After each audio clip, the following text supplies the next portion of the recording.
जय हिंद साथियों। तो हम चर्चा कर रहे थे विश्व के भूगोल की। विश्व के भूगोल में समुद्र विज्ञान पर जो हमने व्यापक चर्चा स्टार्ट की थी, उसमें पहला किया था हमने महासागरों का क्षेत्रीकरण। महासागरों के क्षेत्रीकरण में प्रकाश की प्रवेशिता के आधार पर और जैव पारिस्थितिकी विभाजन के आधार पर हम चर्चा कर चुके थे।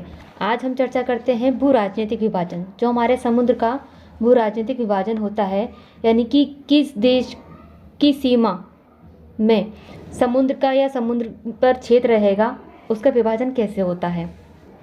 सबसे पहले हमने चर्चा की थी प्रकाश की प्रवेशिता के आधार पर। तो इसमें हमने 3 जोन्स को वरीयता दी थी, photic zone, dysphotic zone, aphotic zones, जो कि प्रकाशित मंडल, विसरण मंडल, अप्रकाशित मंडल रहे हैं। जैव परिस्थिति के विभाजन के आधार पर हमने littoral zone, neritic zone, benthic zone, abyssal zone, hadal zone, pelagic zone पर चर्चा की थी। अब हम चर्चा करेंगे भू राजनीतिक विभाजन।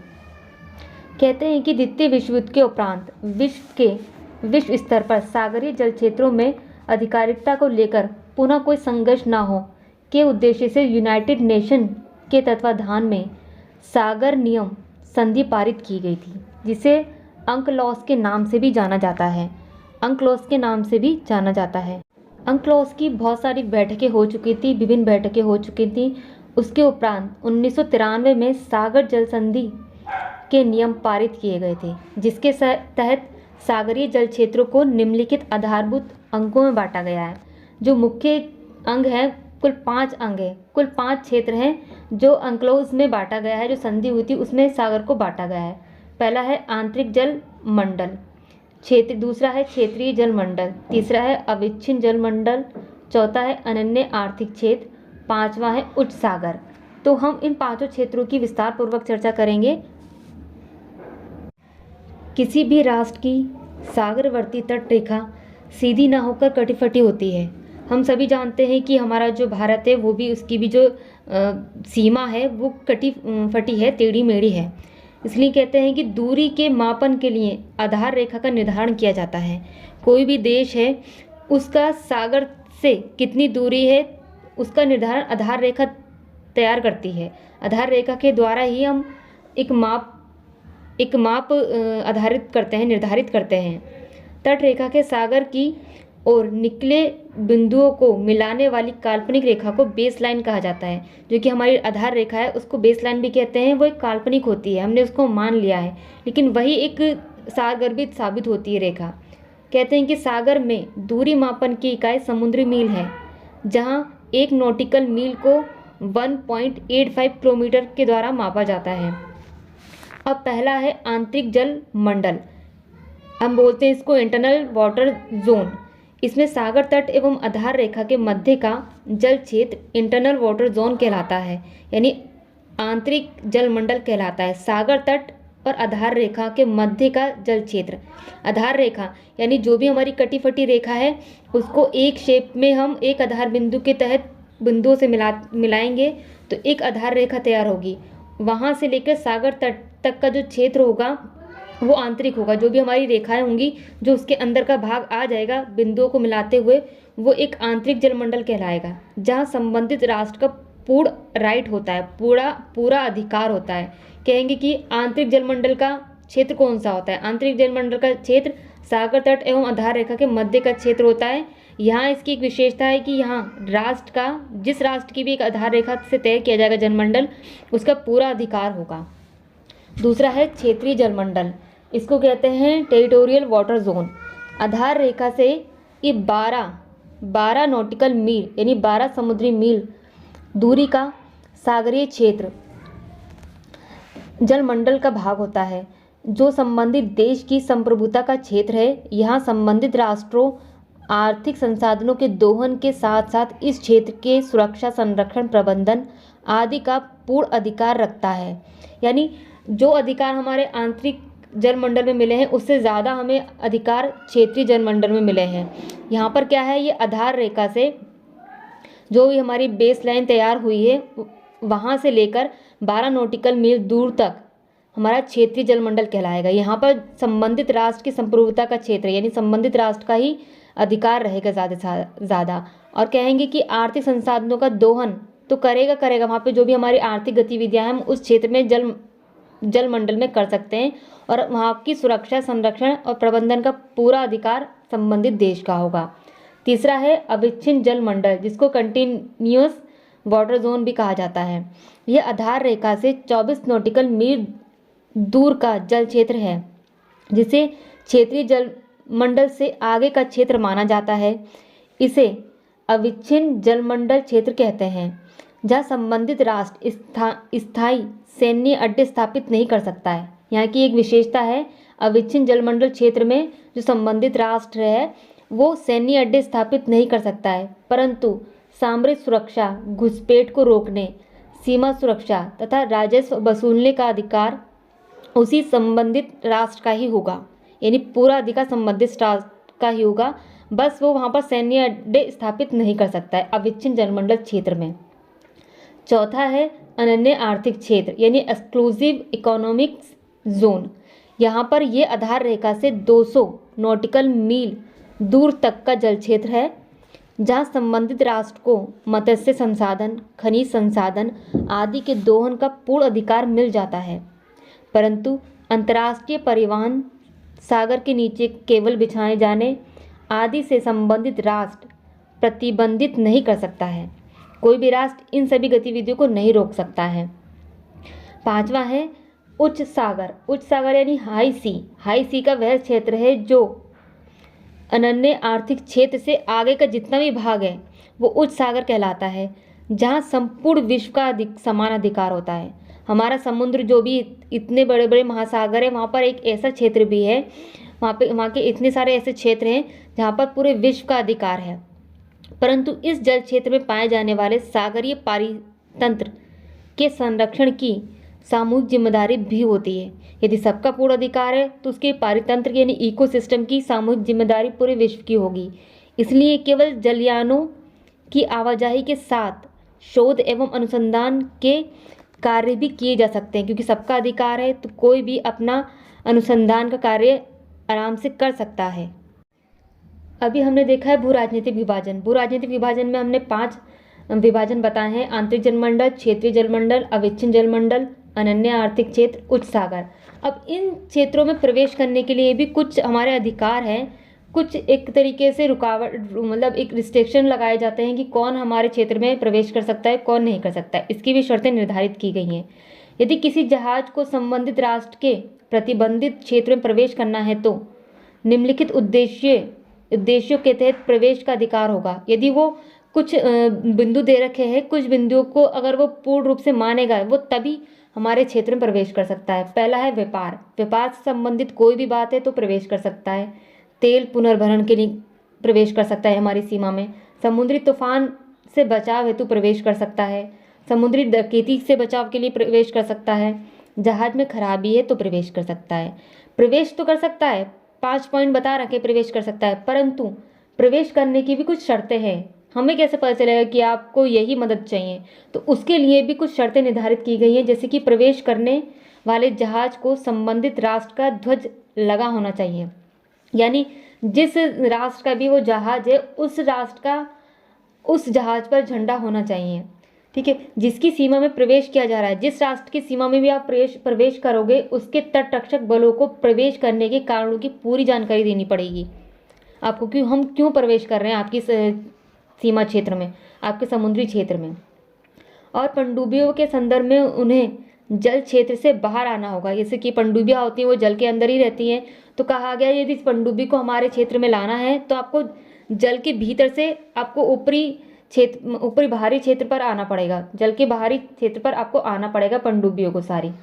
यदि 2 देशों की जलीय सीमा एक दूसरे से ओवरलैप कर रही है, यानी एक दूसरे पर ज़्यादा मतलब ओवरलैप कर रही है, चढ़ रही है, एक तरीके से क्रॉस कर रही है, तो आपस में उत्पन्न विवादों के समाधान के लिए लॉ ऑफ सी ट्रिब्यूनल का गठन किया गया है, जिसके तहत सभी विवादों का निपटारा आसानी से किया जा सकता है और अब तक होता आ रहा है। समुद्र विज्ञान पे चर्चा करते हुए हमने महासागरों का क्षेत्रीकरण किया था। महासागरों के क्षेत्रीकरण में चौथा पॉइंट है भूगर्भिक विभाजन। भूगर्भिक विभाजन में कुछ महत्वपूर्ण बिंदु आएंगे, जैसे कि महासागरीय नितल के उच्चावाच, महाद्वीपीय निमग्न ढाल, निमग्न उत्थान, वितलीय मैदान, इन सभी की हम चर्चा करेंगे विस्तार पूर्वक। सबसे पहले बात करते हैं भूगर्भिक विभाजन। भूगर्भिक विभाजन में बात करते हैं महासागरीय नितल की कुछ आवाज़ की। ठीक है, महाद्वीपों की भांति, जो भी महाद्वीप हैं उनके भांति हमारे सागरीय नितल भी विविध प्रकार के स्थल रूपों से युक्त हैं, जिनकी आकृति तथा ढाल प्रतिरूप में एक दूसरे से पृथकता पाई जाती है। कहने का मतलब है कि जिस तरीके से महाद्वीपों में हमारे पर्वत, पठार, जल, नदियां हैं, उसी तरीके से हमारे सागरीय नितल यानी सागर के भीतरी क्षेत्र पर भी उसी तरीके के पर्वत, पहाड़, झाड़ी सब कुछ मिलेगा आपको। इस विविधता को सर्वप्रथम कौसिना महोदय ने अपने उच्चदर्शी वक्र के माध्यम से प्रदर्शित करने का प्रयास किया था। इस वक्र में महासागरीय नितल के प्राथमिक लक्षणों का वर्णन किया जाता है, जैसे कि महासागरीय द्रोणीय भूगर्भिक दृष्टिकोण से मुख्यतः 2 भागों में विभाजित किया गया है, जो कि महासागरीय द्रोणियाँ होती हैं, जैसे कि हम महाद्वीपीय द्रोणियाँ भी होती हैं, पठारी द्रोणियाँ भी होती हैं, उसी तरीके से महासागरीय द्रोणियाँ भी होती हैं। महासागरीय द्रोणियाँ भूगर्भिक दृष्टिकोण से मुख्यतः 2 प्रकार की है। पहला है महाद्वीपीय सीमांत, दूसरा है वित्तलीय मैदान। महाद्वीपीय सीमांत जो कि ग्रेनाइट तथा एंडीसाइट से निर्मित होते हैं, जबकि सागरीय नितल के हिस्से बेसाल्ट से निर्मित होते हैं। कहने का आशय क्या है, महाद्वीपीय सीमांत जो होता है ग्रेनाइट तथा एंडीसाइट से निर्मित होते हैं, जबकि सागरीय नितल जो होते हैं, सागर का निचला जो भाग होता है, वो जो हिस्से होते हैं हमारे बेसाल्ट से निर्मित होते हैं। जो कि अब महाद्वीपीय सीमांत में क्या क्या आ सकता है, निमग्न तट भी आ सकते हैं, निमग्न ढाल भी आते हैं, निमग्न उत्थान भी आते हैं, वित्तलीय मैदान भी आते हैं। अब चर्चा करेंगे महाद्वीपीय निमग्न तट की। महाद्वीपीय निमग्न तट में ये सागरीय तटों से संलग्न जल में डूबे हुए वह हिस्से हैं जो अत्यंत मंद ढाल वाले होते हैं। जो निमग्न तट हैं वो सागरीय तटों से संलग्न यानी जुड़े हुए जल में डूबे हुए वह हिस्से हैं जो अत्यंत मंद ढाल वाले होते हैं, जिनका ढाल प्रतिरूप 1 डिग्री से लेकर 2 डिग्री का प्राप्त होता है। इसकी गहराई 100 फैदम अर्थात 200 मीटर की पाई जाती है। महाद्वीपीय निमग्न तट का क्षेत्रफल विस्तार महासागरीय क्षेत्रफल का 7.5% होता है। मैदानी तटों के संलग्न निमग्न तटों का विस्तार हमेशा सर्वाधिक पाया जाता है, जबकि वलित पर्वत श्रेणियों से संलग्न क्षेत्रों में इनका विस्तार अल्प हो जाता है। वहीं 55 से लेकर 70 डिग्री के मध्य साइबेरिया के उत्तरी किनारों पर इनका विस्तार सर्वाधिक होता है। किसका विस्तार सर्वाधिक होता है? निमग्न तट का। जो महाद्वीपीय निमग्न तट है उनका जो सर्वाधिक विस्तार है वो साइबेरियन के उत्तरी किनारे पर अधिक होता है। भारत का, अब भारत की बात करते हैं तो भारत का पश्चिमी निमग्न तट पूर्व की तुलना में अधिक चौड़ा है। निमग्न तट प्रकाशित मंडल के अंतर्गत आता है। जो निमग्न तट की बात कर रहे हैं जो कि भूगर्भिक विभाजन के तहत है, इसका जो ये भाग जो आता है वो प्रकाशित मंडल के अंतर्गत आता है, इसलिए यहाँ महासागरों की सर्वाधिक जैव विविधता पाई जाती है। जैव द्रव्यमान सर्वाधिक यहाँ पर पाया जाता है। इस भाग को महाद्वीपीय निक्षेपों की भी मात्रा सर्वाधिक पाई जाती है। जो भाग है हमारा निमग्न तट है हमारा, वहाँ पे महाद्वीपीय निक्षेपों की भी सर्वाधिक मात्रा पाई जाती है। अब बात करते हैं महाद्वीपीय निमग्न जो होते हैं ढाल होते हैं कुछ, वो हमने तटों की बात करी, अब हमने ढाल की बात कर रहे हैं। जो निमग्न ढाल है ये कहते हैं कि सेल्फ ब्रेक द्वारा निमग्न तट से पृथक होता है। जो तट है वो महाद्वीप से पृथक होता है। निमग्न ढाल महाद्वीपीय सीमांत के वह हिस्से जिसका ढाल औसत रूप से 3 डिग्री से 5 डिग्री पाया जाता है। इसकी गहराई 3800 मीटर के लगभग पाई जाती है। निमग्न ढाल सागरीय क्षेत्रफल विस्तार 8.5% का है, जो कि वलित पर्वत श्रेणियों से संलग्न क्षेत्रों में सर्वाधिक एवं मैदानों से संलग्न क्षेत्रों में कम विस्तार वाला पाया जाता है। कुछ विशिष्ट स्थानों पर इसका ढाल 35 से 65 डिग्री भी प्राप्त होता है, जो कि हमारे निमग्न ढाल है उनका जो विस्तार है, इनका जो ढाल है वो 35 से लेकर 65 डिग्री तक भी प्राप्त होता है। कुछ विशेष स्थानों पर ढाल की अधिकता के कारण ही, जहाँ ढाल अधिक होगा वहाँ पर अवसादों की मात्रा अत्यधिक कम होगी, क्योंकि ढाल है, ढाल होने पर ही जो भी हमारा बहाव है जल का वो रुकेगा नहीं, वहाँ पर एक अवसादों की मात्रा नहीं होगी, वो बहता चला जाएगा सारे अवसाद। जैव समुदाय की उपस्थिति, कुल सागरीय जैव द्रव्यमान का लगभग 1% भाग पाया जाता है निमग्न ढाल में। जो भी हमारे भूगर्भिक विभाजन में निमग्न ढाल आता है वहाँ पर जो जैव द्रव्यमान होता है कि जीवों की प्रजातियाँ होती हैं लगभग 1% पाई जाती हैं। अब निमग्न ढालों में सेल्फ ब्रेक के सहारे अंतःसागरीय कंदराएं पाई जाती हैं। इनका निर्माण विवर्तनिकी क्रिया से तथा अपरदनात्मक क्रियाओं से होता है। निमग्न ढालों के अवतट में कुल एक संख्याओं के आधार पर जो कि कंदराएं होती हैं उनको ज्ञात किया जाता है कि कुल जो कंदराएं बताई गई हैं वो 57 बताई गई हैं। कुछ कंदराओं के हिसाब से भी निमग्न ढाल को बांटा जाता है। आगे कहते हैं कि नदियों के मुहाने के समीप भागों में इनकी प्राप्ति अधिक होती है। जो नदियों के मुहाने होते हैं वहाँ पे महाद्वीपीय निमग्न ढाल के जो भाग होते हैं वो अधिकता होती है, उनकी अधिकता होती है। इसी तरीके से आगे बात करेंगे हम महाद्वीपीय सीमांत में निमग्न उत्थान की।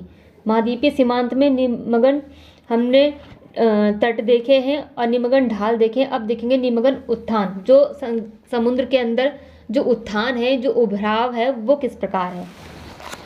निमग्न उत्थान में ये औसत रूप से 3800 से लेकर 4000 मीटर की गहराई के मध्य प्राप्त होते हैं, जिनका ढाल दो प्लेटों के अभिसरण के कारण होता है।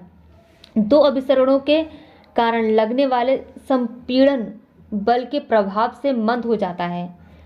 मंद कितना होता है 0.5 डिग्री के करीब या 1 डिग्री से कम पाया जाता है। जो भी हमारा संपीड़न वाला बल होता है उनसे कम पाया जाता है। निमग्न ढालों का अवसाद जो कि विस्थापित यानी फिसलकर विस्थापित होकर निमग्न उत्थान में एकत्रित होता है। सागरीय जीवन केवल सूक्ष्म बैक्टीरिया के रूप में उपस्थित रहता है। जो भी हमारा निमग्न ढाल था, ढाल का जो भी अवसाद था वो निमग्न उत्थान में जमा हो जाता है, जिससे वहाँ पर सूक्ष्म बैक्टीरिया की उपस्थिति अधिक हो जाती है। बैक्टीरिया भी अत्यंत विरल दशा में पाए जाते हैं और निमग्न उत्थान का जो कि विस्तार होता है वो 1.5% होता है।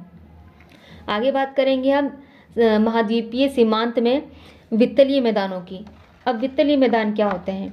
वित्तलीय मैदान को एक सिंपल शब्दों में कहूँ तो एक खाई या गर्त के रूप में होते हैं। वित्तलीय मैदान जो होते हैं समुद्र के अंदर यानी महासागर के अंदर, यह वित्तलीय मैदान महाद्वीपीय एवं सागरीय प्लेटों के अभिसारी बिंदु से महाद्वीपीय सीमांत से पृथक रहती है।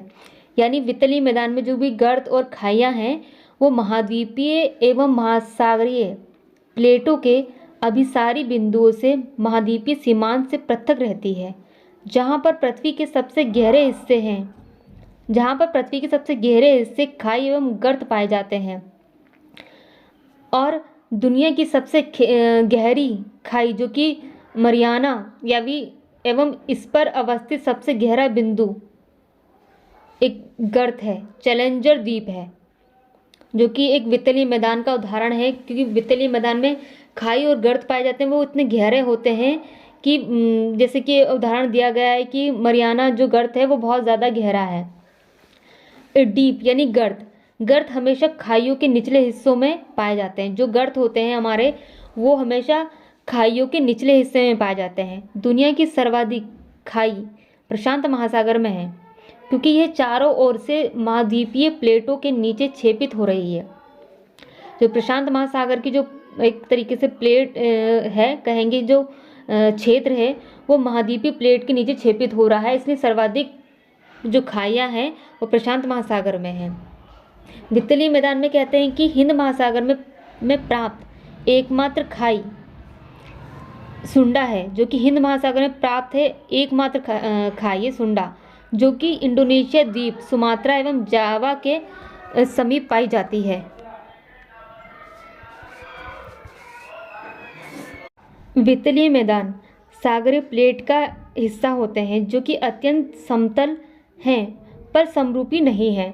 इनका ढाल 0.5 डिग्री से भी कम पाया जाता है। वितलीय मैदानों का जो ढाल है वो 0.05 डिग्री से भी कम पाया जाता है तथा विस्तार लगभग 82.5% पाया जाता है। और वितलीय मैदानों की औसत गहराई 4000 मीटर की है, जहाँ पर 10,000 मीटर से भी गहरे कुछ हिस्से पाए जाते हैं।